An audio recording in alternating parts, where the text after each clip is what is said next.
Today we'll be working on a tiller. Had a customer brought this in and said the motor was locked up.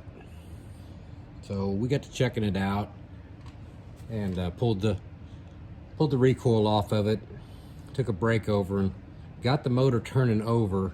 Now we're just gonna try to get this thing running to see how it sounds. You know, if we got a really bad knock in it, then we're not gonna go that direction. But so I went to check the oil on it and it was full of varnished fuel. So that tells me that this carburetor has failed. So, but one thing about these Briggs carburetors, they're pretty resilient. You can rebuild these things. You can buy these needle seat kits. The part number is a 398188 from Briggs, or the rotary number is a 22-10055. And what it comes with a needle. It comes with a needle and a seat, okay? So when I go to put these together, I blow this out real good. I'll take a small piece of wire and I'll run it through these ports. There's one right there, and then there's one down inside of there, and then you got one here, and then you look at, then you got a Venturi port, and then this is where your needle seat goes, or your seat goes for your needle. You just want to make sure this is clean, all the passages are open. One thing I've noticed about the overhead valve Briggs engines, they like to lope. So when you get them started, the whoom, whoom, whoom, whoom. We're hoping that this carburetor won't do that. When you put new carburetors on it, the lope's not there. You know, these carburetors get bound up and they don't work quite right. The bad thing about these carburetors is getting pretty expensive. They're anywhere from $65 up to $85 for a carburetor. So if we can rebuild it and get it to run, then we're just that much better. And a lot of times these tillers aren't used but maybe twice a year, you know, unless you got a really serious gardener and they're using them quite a bit. So we got our float cleaned up. What I do when I put when I put the seat back in, I'll take a drill bit. And when I take that drill bit and I take the seat, which the seat is right there, and if you notice on that seat, on the opposite side of it, there's a little ring. That ring goes up inside of the carburetor.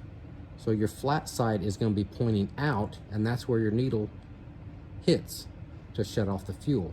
I put a little bit of oil on it to help it slide up in there.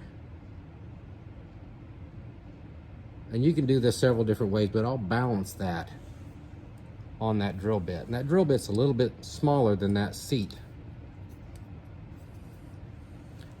So I'll take it and I'll just line it up. Get down here where you see it. Just take your time with it. Get it up in there.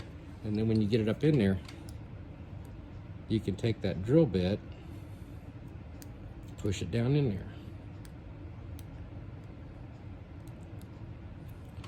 And usually I'll just take a little bit of carburetor cleaner, spray it in there, just so if I got any pieces or something that was hanging on the drill bit, it'll get cleaned out.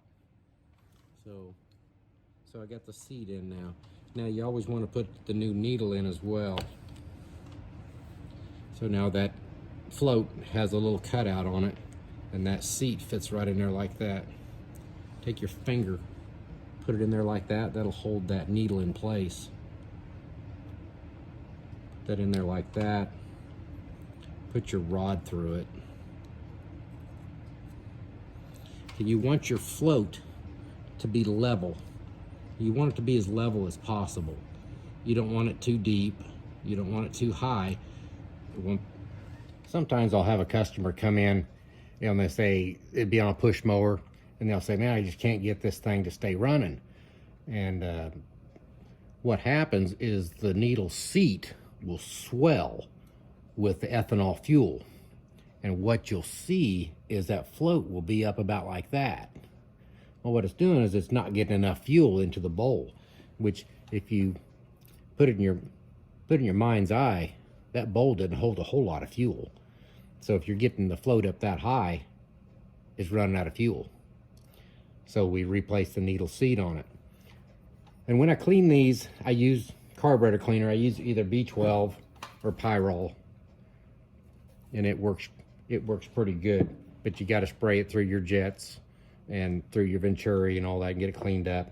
Make sure this is the bolt that holds the bowl on. There's a hole in the middle and there's a hole on the side. You can see that hole. Okay, put your piece of wire through that top of that.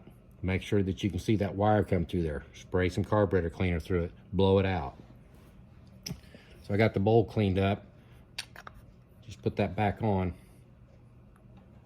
Make sure you put your sealing washer back on your bolt. Keep it from leaking. Now if this carburetor works right, the fuel will go into the bowl, the float comes up and shuts the fuel off. Make sure your gasket around here is in good shape. And that's a 1/2 inch bolt that holds that on. You don't have to get these super tight. And that's how you do that. We're going to put this back on the tiller, put some oil back in it, and we're going to see how this runs.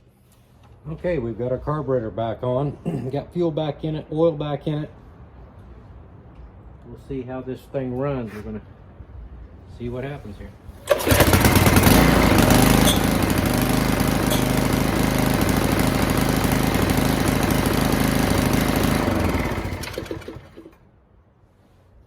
have a little bit of a slow recoil here.